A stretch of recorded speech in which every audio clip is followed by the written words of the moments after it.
Welcome to episode 9 of Words with a Wise Guy. And as you can see, I'm sitting here with two very impressive looking athletes. This is Jamisa Sano, sorry. It used to be Jamisa Milton, and so it has recently changed. And then Skylar Arneson. You still have the same last name. Yes, sir. So thank you for that. The last time you might have saw them, if you're a fan of our track and field program, was broadcasting the American Athletic Conference Championship last year. We're going to talk to them about throwing all sorts of things, but to throw it back to that, what were your guys' impressions of the American Conference Track and Field Championships last year and your role in it? That was pretty crazy last year. It was fun watching all the throws. I know they had a couple gigantic throws out of the women's hammer, and it was always fun to watch. And I know the competition we had at the MVC a long time ago wasn't as good, so it was a lot of fun to see a little more close competition. And was it different being an announcer following that way rather than watching it as a teammate or as a competitor? It was being different. I mean, I couldn't cheer on as I wanted to, but it was really exciting to have the crew there and filming as well. That was amazing. Well, you guys did a great job, and it really, enhanced the production. So hopefully we get you guys to do it again this year. So I'd love to. It was a lot of fun. So Jamisa and Skylar are Highland Games competitors. And if you're not familiar with the Highland Games, let's explain exactly what the Highland Games is. So who wants to start off with maybe the history of it, or exactly, we're throwing things is what we're doing. Definitely. And just kind of like track a little bit. Yeah. And the field, obviously. Right, more the field. Yeah, the field and track.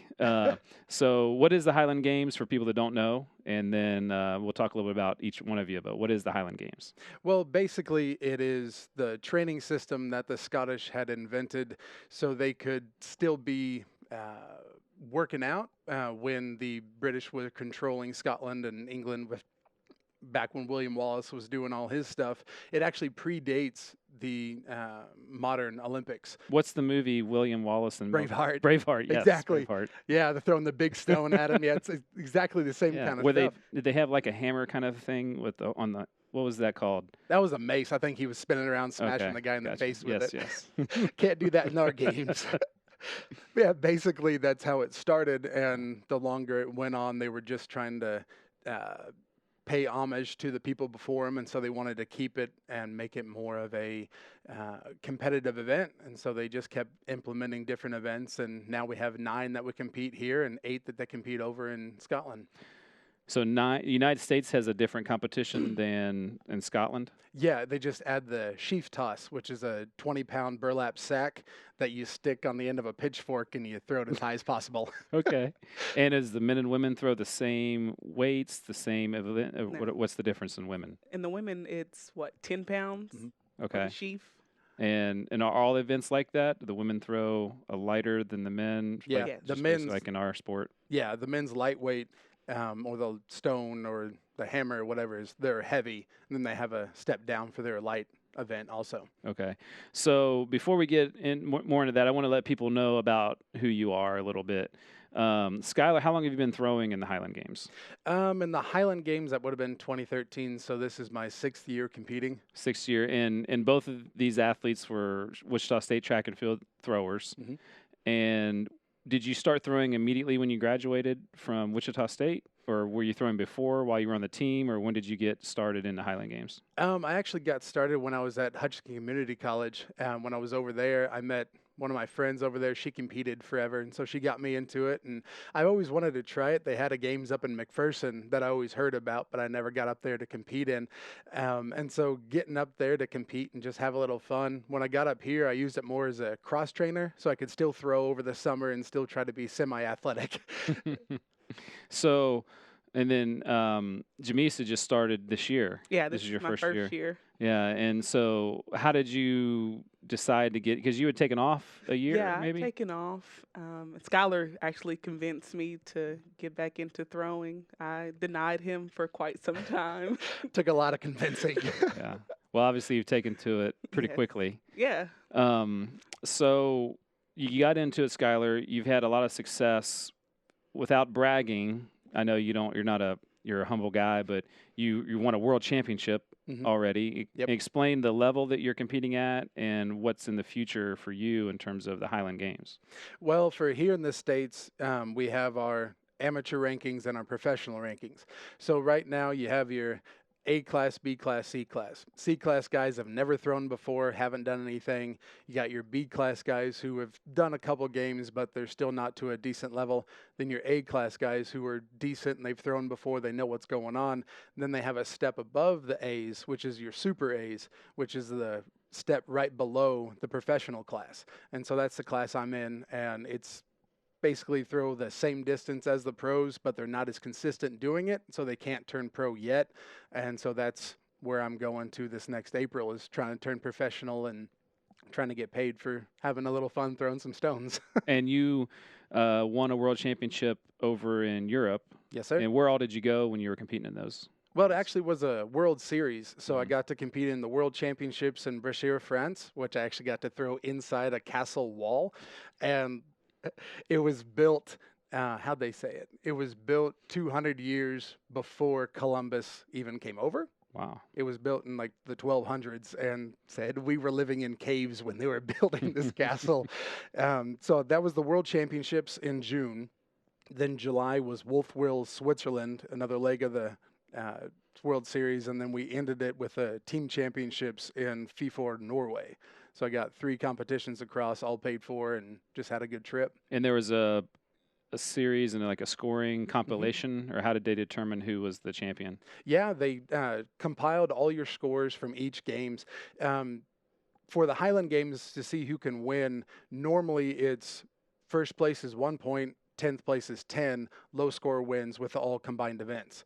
With how they did it for this, they did it the opposite. So you won, how many people? You got 10 points per event, and they totaled it up at the end of the competition in the end of when we were in Norway, and saw who ended up winning. And I ended up winning that one also. So I was a world champion and the World Series champion.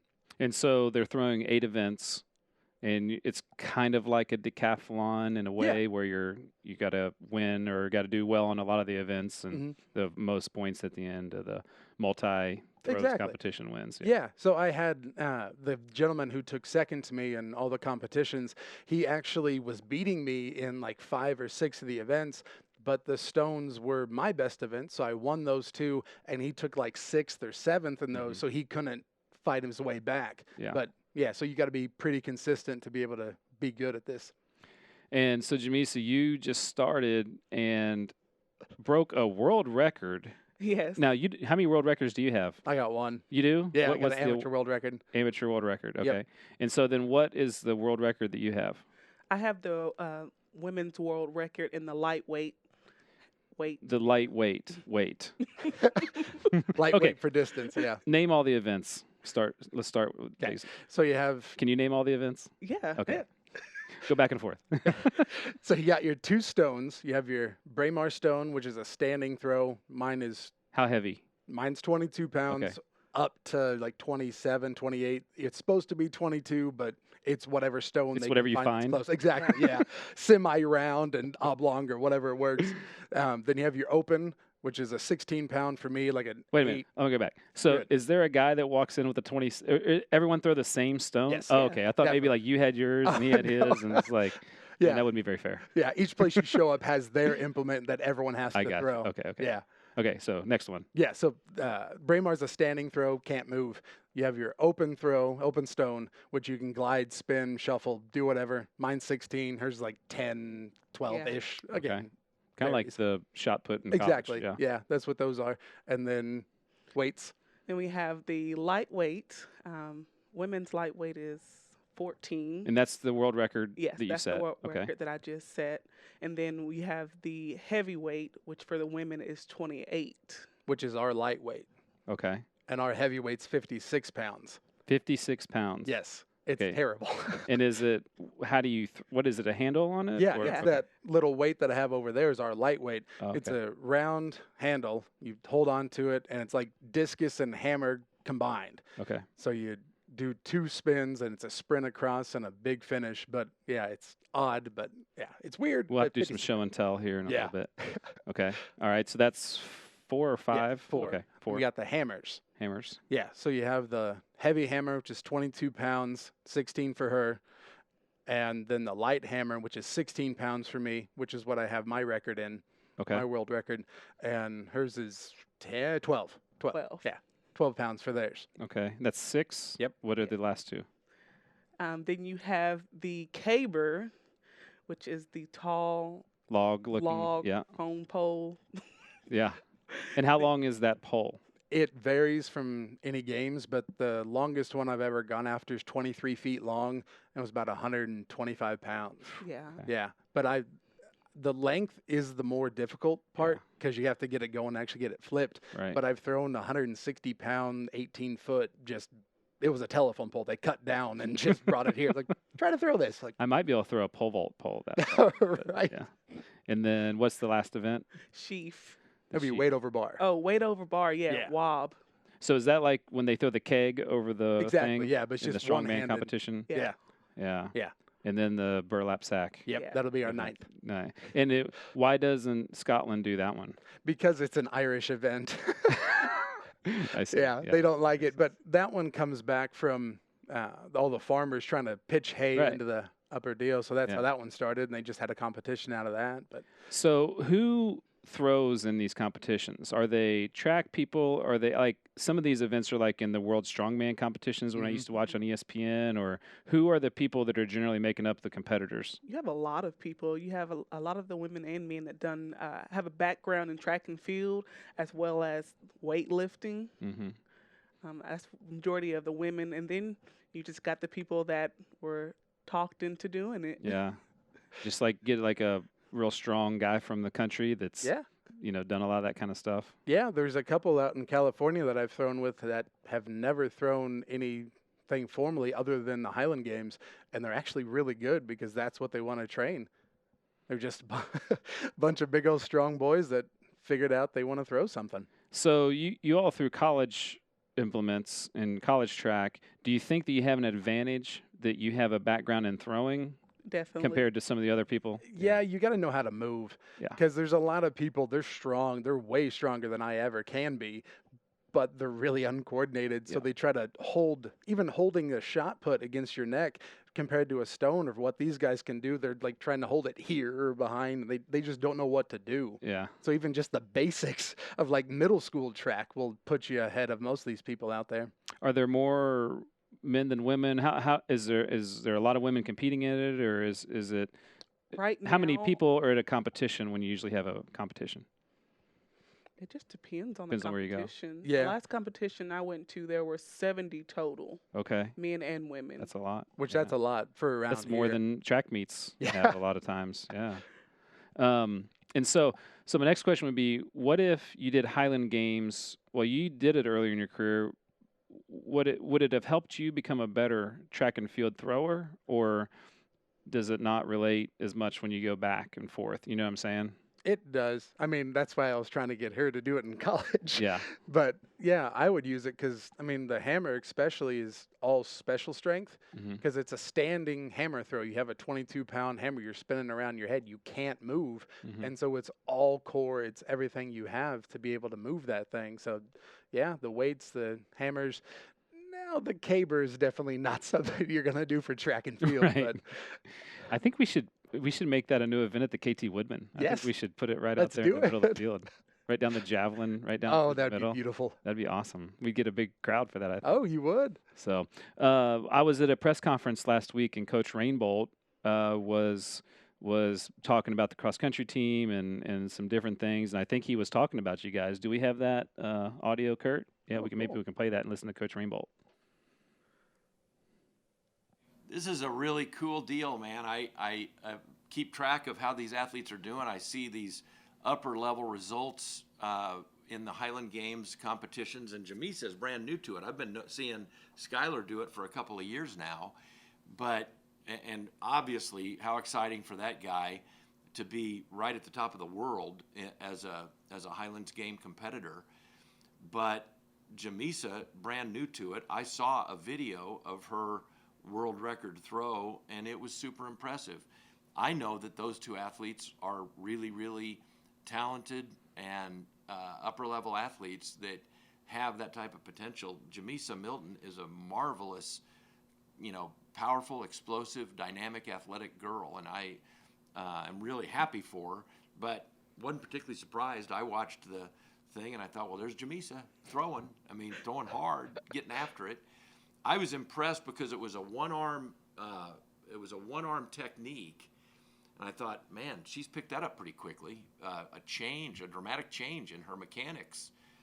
That's not easy to pull off, but it's a testament to her athleticism. She's an athletic gal, man, and so I thought it was great.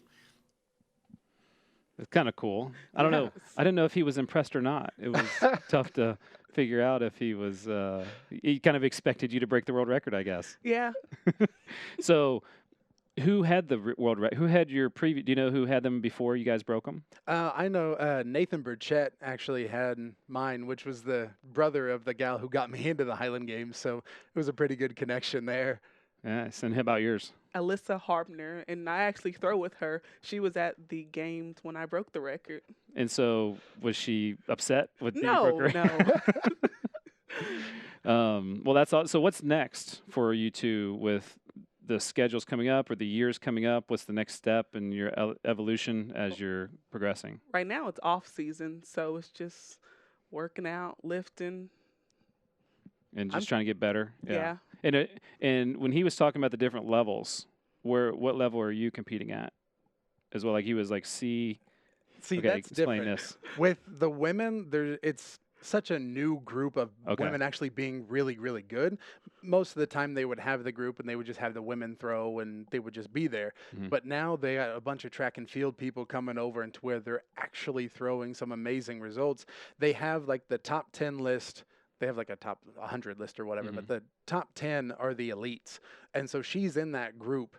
And so this next season with her breaking the record and her doing really well, she's technically going to be a pro next year. She should be moved, but they call them elites because they don't have a quote-unquote pro circuit like they do for the men. Mm-hmm. But it's coming. Yeah, it's still really new for the women, and they're all coming up. It's mm-hmm. really, really big coming right now for them. And then, so Are you turning pro, or what's the timetable for what you're doing next? Yeah, actually, it should be in April. I'll be turning pro for my first. They have a pro-am up in Nebraska that I'll be competing at. I've done it for the last couple of years as an amateur, and I know the athletic director up there, and he should be getting me in as a professional.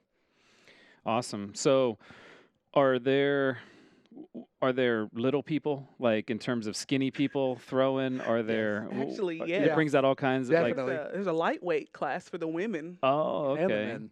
So what's the smallest person? There's a distance runner looking people out there. Almost, yeah. Like can Kurt get out there? And yes, yeah, definitely. Let's go, Kurt. Come on. Smaller than him. Yeah. I think you should have a 5K / caber toss or whatever that is. You have to carry the caber the whole way over.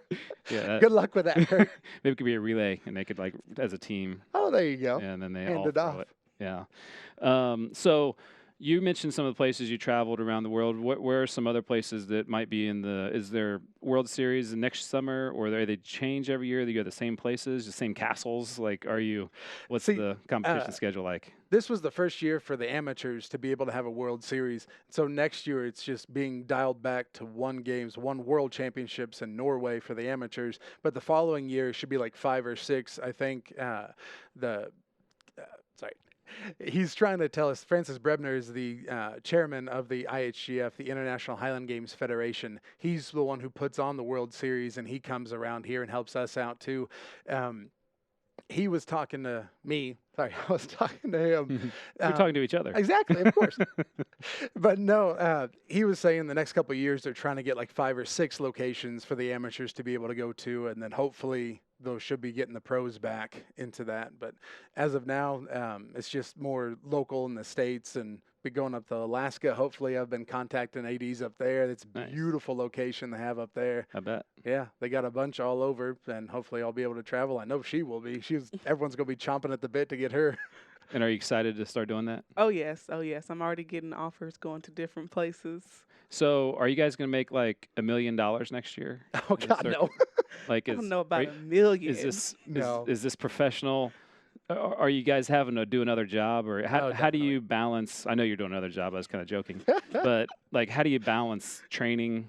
You have a new addition to your family. Yeah, that's what I was. Sleep, Oh, that throwing. doesn't happen. How do you balance this? When do you find time to do it? And I'm sure there's not too many people that can just do this for a living, right? They're just There's in like the past 15 years, there's been about 2 men that have been able to do it because they were so dominant in what they're doing. Right now, Spencer Tyler is down in Texas, and I think he might just have a part-time job at a gym, but he's the number one, and you won't beat him in the next like 5 years. So he has the ability to go out and do whatever games he wants and get paid really well for it. But other than that, you got to do another job and try to figure other things out. That's why she was saying you're working out in off season. I'm not. I'm trying to sleep as much as I can with that little one. But yeah, it'll come back around. And so, what do you guys do for a living while you're not throwing to help? I just got a new job, so I am a case manager for TFI Family Services. We work for DCF. And so, when people get out of line, can you bring in a little weight and threaten to knock their head off? I'm working with children now, not adults, so it's a little bit harder. Yeah, you can't do things like that. So, then what are you doing? Yeah, I'm working at tennis and sheet metal. I'm actually working the shear over there, so we're cutting down all the material, making gutter and downspout and stuff for roofs. And can you get some training benefit from some manual labor kind of work in that kind of deal? Definitely. There's a lot of grip strength involved because it's all 10 foot by 4 foot, just metal sheets that we're hauling around all day. So my grip has definitely improved and actually been able to be a little more relaxed when I'm holding on to these implements instead of straining real hard and just be more relaxed and easy with it. So you guys keep in touch. I know you guys were at the conference track meet last year. Have you been following the track team? Are you guys keeping in touch with Coach Hetzendorf? I know he follows you guys and he's sending us messages all the time. Who's coaching you, or what's your relationship there with you're coaching yourself? I'm coaching her. I'm coaching me. Yeah, a little. Skylar's my coach. Yeah. Yeah, my boss is actually a professional, so I train with him every once in a while. Show him videos. He gets me going on the right path, and it's a lot of stuff by yourself though, because it's not a team sport anymore, and so you're having to go out at 4 o'clock in the morning trying to lift and throw or doing whatever you can. Now that I got her, maybe I'll be able to get some help. Right. But yeah, past few years it's just been me out in the parking lot throwing some stuff. Yeah. What else would you like to throw that you can't throw? Is there something you'd really like to throw? What if you could add one more event? You could add a 9th or 10th event. What would you want to throw? I did a car tire. Well, they actually had the World's Strongest Man when it first started. I remember that. Yeah. Yeah, but no, they do have a world record for a person toss, so we could. They actually have like a midget toss world record. So you need to take Kurt because he's a little guy. Exactly. Yeah, we can go out there and measure him out, put a nice little suit on him, and chuck him. So when you're over there in Europe, you got to be meeting all kinds of interesting people. Yeah. And having interesting experiences over there. What were some? Give me a story that's worth broadcasting. That's PG-13 that you experienced while you were over there with all these people that just throw things all the time. Yeah. Well, there was actually a woman that was helping us out all day, and we met her that first day we were there. We actually got to do a little demonstration for like 300 school kids. They all brought them out. They were all trying to learn English. The French don't like any other language other than French. So a couple of them, they brought out the school kids and we were showing them what to do, and she was helping us out. She didn't say a word to me all day. And we saw her over there, and a couple of my guys that I was sitting with, oh, hey, she's going to be helping us out this week. I was like, oh, cool, yeah. And I made eye contact with her, and she just walked directly to me, didn't say a word, and just got that close to my face and kissed my cheek. I was just, she didn't say hi. She didn't say anything. And then she turns to everybody, oh, bonjour, bonjour. I was like, okay. Why did she do that? She was just saying hello to everybody, but apparently she forgot to say hi first when she walked towards me. I was just, I don't know what's happening, but okay. So that's all you had to look forward to when you start bunch of random people kissing you. Yeah. Well, it is cool that you guys get to do this and see the world, and I don't know, maybe take your families. I mean, is that something that I know you went by yourself more this summer? Will you try to take your significant others and family members as you maybe start traveling, or maybe they have been going with you? Yeah, my husband's been traveling with me. Yeah. So you need like a PR agent, and he can be like your. He thinks he's my manager. What about you? Are you going to take the little one sometime? Yeah. How we're long gonna before wait he for- starts throwing? Is he throwing things around the house right now? Oh, or- he's trying to. Yeah. Anytime he gets that binky, he doesn't want it. He just throws it away. So it's Yeah. real fun already. Can you like put a pencil in his hand and he like, hey, throw it over there? Make it a caber toss. Actually, we have a kilt for him already. My mother-in-law made one. It's really cute. Speaking of, you guys are wearing kilts. Yeah. Can we stand up and see this within the camera? Maybe we can Kurt, move a little bit. see exactly what the uniform is and explain why you wear what you wear. Maybe that'd be a part of the history that people don't know exactly. Skylar, explain.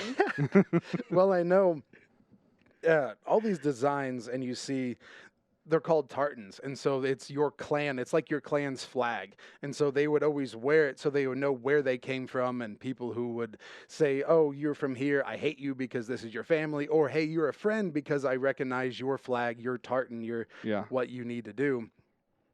Yeah, and then all So the that's shirts is just what they give you. Why the colors and the Exactly. different things and Yeah. sport kit. Okay, so Yeah. that's It's where you can buy your kilt if you want a kilt. Check out Sport Kilt. there you go. There's- High quality stuff right there. you got the commercials already down. Here's here. Explain what these are. Okay, that's my lightweight for distance. That's the This is my 28 pound. heavy. Yeah, that's her heavy. Okay, how far have you guys thrown this? My PR with that is 83.5 feet. Wow. And my PR is 45.3. Okay. And is that one of your better events? Yeah. Definitely, yeah, for both of you. And is it similar to the weight throw indoor? What is it close to it all? Is See, there an event that's closest to a track event? This one. It'd be Okay. the hammer. Well, the stones would be. Yeah, like shot put. Yeah, exactly. But yeah, the hammer, that's what I have my world record in. That's a 16-pound hammer. And I threw that 146 feet, 11 inches. And you throw it from the hold the very end. Yeah, as you far hold as on can. to it. Instead of a handle where you do for the track and field, it's Yeah. side by side. You have a bunch of tacky all over your hands and get stuck to the thing. Yeah. I think when I saw your world record, it looked like you were just throwing in the middle of a field. Yeah. And in track, we have all these contraptions to protect people. You guys have nothing to protect anybody. In the hammer, we do have a contraption. Okay. Yeah, you have a cage in the hammer. I'm just waiting for like a 27-pound rock to hit somebody upside the head. That would not be good. We actually got a guy, he got hit with a hammer a couple of years ago. Is his name Larry Staten? No, Oh, okay. not this time. No, it was actually pretty good, though. The lady who was throwing hit the ground, and so when she tugged on it, it got stuck in her hand, and so it zipped off real wrong, and the handle went and slapped him across the nipple. He was black and blue for 2 weeks. Oh my gosh. Okay. So if somebody wants to start doing Highland Games, how do they start? Where do they go? Because one thing I've noticed is hard to find information Mhm. on the internet. And I've heard that's maybe part of it. It just, it's kind of like there was no internet in the olden days, and so it's a little bit of tradition that way or whatever. But if somebody's sitting there listening and they want to start throwing, where do they go? How do they start? You can go on to NASGAWeb, NASGAWEB.com. It'll have all of our results for each of the competitions. It just takes a couple weeks for them to put it on there, and they usually have upcoming events and different things that you can get into. And here in Wichita, we actually have a competition in April. I believe it is the 29th of April, but it's going to change by the time it comes up. But and then in the fall, we have one also in the end of September. So we'll have them here if you just want to come out. It's at the Renaissance Fair here in town at the Cedar County Park. So just show up, sign the waiver, and go. So maybe if you guys are on social media, you could tell them where to follow you, and I'm assuming you guys would announce that kind of stuff if somebody's interested. Yeah. How do they yeah. find you guys on the internet? Social media, do you have your... I use Facebook a lot, Yeah. so just look up Jamisa Sano. And then I know you're on Instagram. Yeah. You're very active in social media. Yeah, I kind of need to be. I mean, Yeah. that's the thing with the Highland Games also. It's self-promoted. With me, she's just awesome, so people love her already. But to get into the Well, she is professional- like 3 times more attractive than you are. at least minimum of 3. But no, for the Highland Games, like athletic directors, they invite people they know. Okay. So if you're not known, if people don't know what you throw or who you are, that's why like off season, that's all I'm doing is reaching out to athletic directors, trying to get them to know everything. So me on Instagram or Facebook or whatever it is, I'm just sending videos or saying, hey, I did this. I'm this world record, this world champion. I have an ability to do something good for you. Let me come to your games. So it's self-promotion, a lot of it. But it's if they want to follow me on Instagram, it's Sky6093M. That's me. And 6093 is your hammer PR? No, that was what my goal was for JUCO. That was like a centimeter under 200 feet. So I knew where 200 was. I was just obsessed with that number all through JUCO. I went 60-55. They measure things in the Highland Games in feet and inches? Or they do here. When I was over in Europe, it was all meters. All metric. Yeah, which was confusing because it wasn't far distances. I can go from like 55 to 65 meters and tell you exactly what it is in feet. Right. But you start going like high jump, we're going 18 feet. I don't know what that is in meters. I have a video where I freak out and I'm so excited and weight over bar because I thought I hit 18 feet and it was 16:10. I didn't know. Yeah. But everyone's like, oh, that was amazing. Was that a PR? I was like, how high was it? It's like, oh, no, it's like a foot short. What's the most popular place for the Highland Games in the world?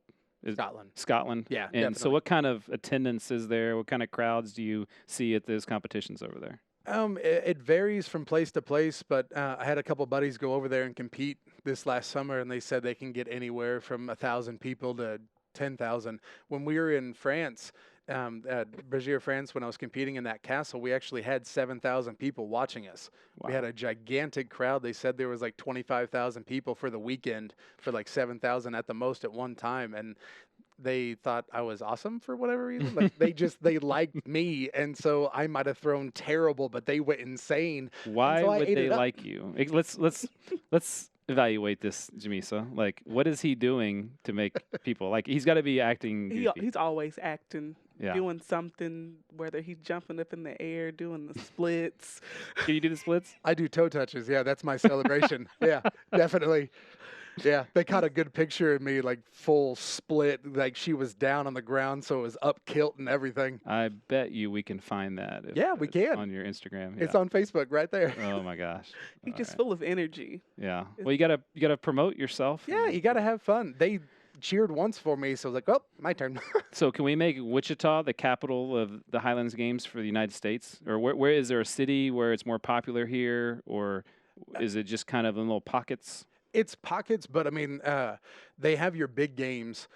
Pleasanton, California is a massive games. They have, they actually throw the caber on a horse track. And so they have like 6,000 people sitting in the stands watching. They know who you are and they know what's happening.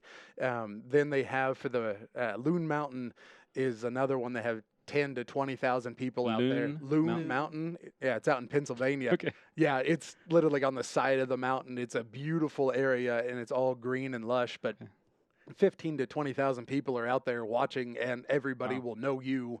If you're one of the pros out there, or going to be her out there as an elite, they will know exactly who she is. She'll be signing autographs, doing everything else. And then The games in Florida. yeah, they have the I can't remember the name of that one though. Either way, East versus West. yeah, but they have the Scotland versus USA down there too, but the title of it is different. But they have a big games down there. It's the North-South for the men. It's the top 5 amateurs from the North, top 5 amateurs from the South. They have the East and West for the women, which Mississippi split. Okay. But it's a big games down there, and that's a bunch of amateur stuff there though. But the other ones are big pro games all over. And are they centered around festivals? You mentioned Renaissance Festival. Are they generally like that, or are they the standalone competition? You know? It It's a- depends. It Yeah, I've been depends. to 2 thus far that it was centered around a festival. Okay. Lots of good food. Yeah, I think that's where track and field, where we mess up, is a lot of places track meets are big festivals. Yeah. Like in Europe, especially, they're the big events, and we don't always tie the event with the competition, which sounds like the Highland Games is doing a pretty good job with that. Oh, Yeah, yes. we get a good group. I think I've had more people watch me in the Highland Games than I've had in track and field combined. I 'Cause, agree. Yeah, we'll I come out agree. here and like we'll have 3 people and they're my family. Yeah.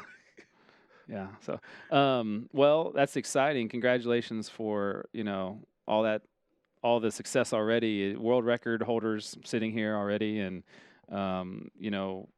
professional, heading towards the professional ranks, and we're excited. You heard Coach Rainbolt talking about you, and so we're always excited about our alumni that doing so well. I don't know if you guys watched the New York City Marathon on Sunday, but we had a couple of our former athletes do really well, Alafine Tullimuck and Kellen Johnson. Were you guys teammates with Alafine or Kellen? Nope. They were a little before you. I think Kellen was maybe 09, and way Alafine was before. like 13 maybe, so maybe right before you. Now, we were at JUCO. I graduated JUCO in 13, so I would have been here in 15 since grades. Okay.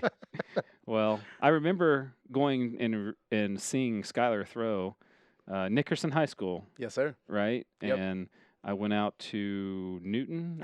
Heston. Yep. Heston High School. And I just remember his coach looked like the dude from The Big Lebowski. Yeah. And then Skylar threw, and one of our guys, Tyler Goldsmith, who's our school record holder in the weight throw, threw. But yeah, I guess he needed to study a little harder in high school. Yeah, definitely. But anyways, Alafine and Kellen did well. They were the second and third Americans. They're two of the best marathoners in the United States. And I think Coach Rainbolt had some comments about those two as well. NCAA Division I college track and field is unbelievably great.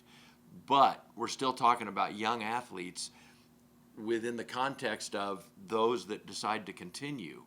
The development after college is remarkable.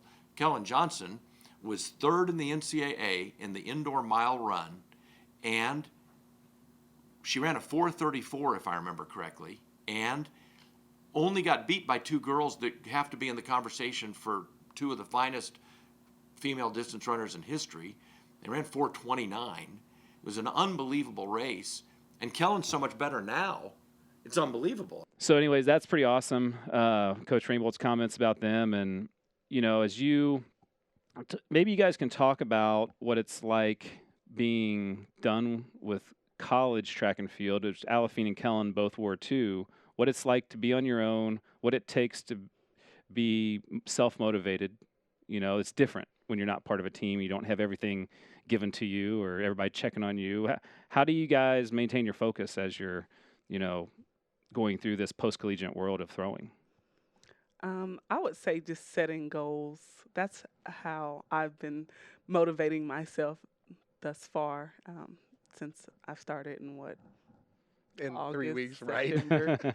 at the end of September. Yeah. No, beginning of September. Very new to it. Yeah. You've been doing it for a while, so how do you get up and get out there and get motivated? And, is it just something you just love to do? Is it, it's hard after college when you don't have a scholarship and you don't have to do it anymore. Yeah, you know what I mean? don't have anyone telling you be at practice at 2:00. Exactly. You don't have a team meeting to Yeah. listen to Coach Rainbolt talk. Darn. So how do you get motivated? Oh, What motivates you? well, it was actually the ability to turn pro. And this last year was that World Championships, since I actually had the opportunity to be flown for free 3 times to Europe. So I was like, I can't go over there and embarrass myself, embarrass my country. So I was up about 3:30 every morning trying to get out there and start lifting, and I would throw after work. Now it's just going to be a little difficult trying to find time with the little one. But yeah, it's a lot on self-motivation, and it was difficult a couple of years ago when it was just me. I was in between coaching when I was at Hush Community College, coaching over there. So I was still around the track element. I was good. I had that 1 year. That was the difficult year because it was the first year out, but you still wanted to be able to win. You knew I had the ability. I was close on all the events, so I knew I had to just get out and just do a little bit more. Like she said, goals, but I mean, you got to get out and do your own thing. Because, again, it's just you by yourself throwing. So is it harder with a family or harder, do you have more motivation to do well for them? What's the balance? How do you deal with all the things you got going on? You got 10 things going on at the same time. Yeah, well, I haven't had to yet just because right now it's all baby. Since it's our off season, we haven't really had to do much. And he is so young. He's just eating and pooping, so there's not really anything else I can do with it. But hopefully here in the next few months, I'm trying to do indoor season to try to help prepare for next year. Inter squad in 1 month. I'm doing that one. I'll be there. Yeah, but hopefully here in a little bit, he'll be actually sleeping, and we actually can let him sleep through the night so I can get up when I need to and actually start training again. But until then, I'm just being a dad. So you're gonna some indoor track. What about you? Will you do some track events to get kind of stay in touch with throwing? Yeah, I think I will. I know that the inter squad draft is tomorrow, so no one is ever worried about the gray squad with you guys. But I know that you guys will come back and kick some butt. Yeah. We got our throws, and then after that, I don't know what's happening. Yeah, it's a little easier to kind of keep that going after college than it is to run some 60-meter hurdles. Yeah. Oh, as Nikki ate crap the last Taylor. Taylor. Okay. Yeah, Taylor. So speaking of throwing things, I don't know if you guys saw the cross-country team had the conference cross-country meet this past weekend. Solid competition, but we had one athlete in particular, Ethan Kossover, who was running about a mile into the race, got stepped on, and his shoe was coming off, kind of ripped his shoe, and he takes it off in 1 mile in the race, 5-mile race. And so he's running with one shoe on, one sock over here, and he's holding his other shoe in his hand, trying to figure out what to do with it while he's in the middle of a conference cross-country race. And he decides to throw it off because he doesn't want to stop and put it on. It's kind of ripped up.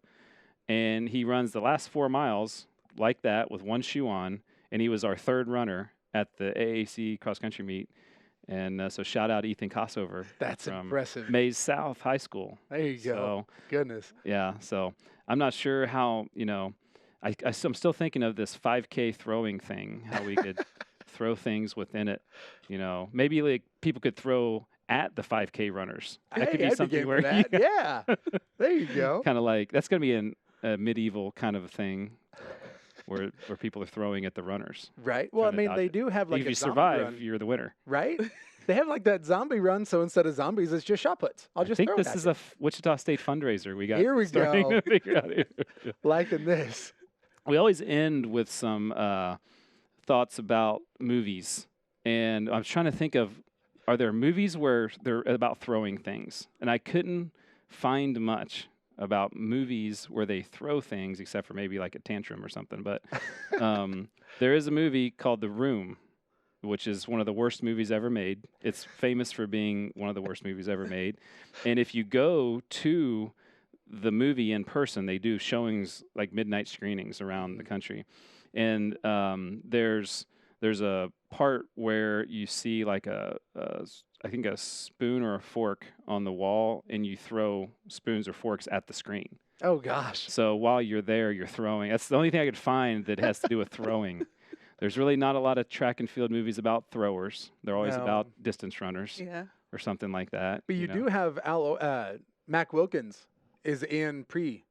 He is. He has a small part. People don't even know how good that guy was. No, they have no clue that he was throwing world records right after college. So the cool thing, speaking of Mac Wilkins, you started saying Al Order. Yeah.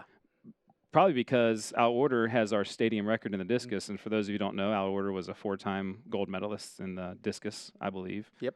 And and there's a picture in Coach Rainbolt's office of Al Order throwing that throw, which is pretty cool. So and that's actually his PR, 227 feet, I believe it was. Yeah, right out here in the throws field at Cessna Stadium. Big history out here. Awesome stuff. Well, hey, thank you guys for coming by, educating me and hopefully everyone else about the Highland Games. Look for them on social media if you want to check them out. Come out to our inter-squad meet on December 6th. You can talk to them and ask them about the Highland Games if you're interested and see a lot of great track and field. And then hopefully you'll see these two doing some track and field reporting for us. I know we have the KU, K-State, Wichita State Triangular on January 18th that we're talking about broadcasting, so that'll be a good way to kick off our indoor track season. So thank you guys for coming, and thank you guys for watching and listening, and big shout out to Kurt Ryerson pulling double and triple duty over here today for the podcast, and all the guys at WSU TV for letting us do this every couple weeks. Thanks a lot.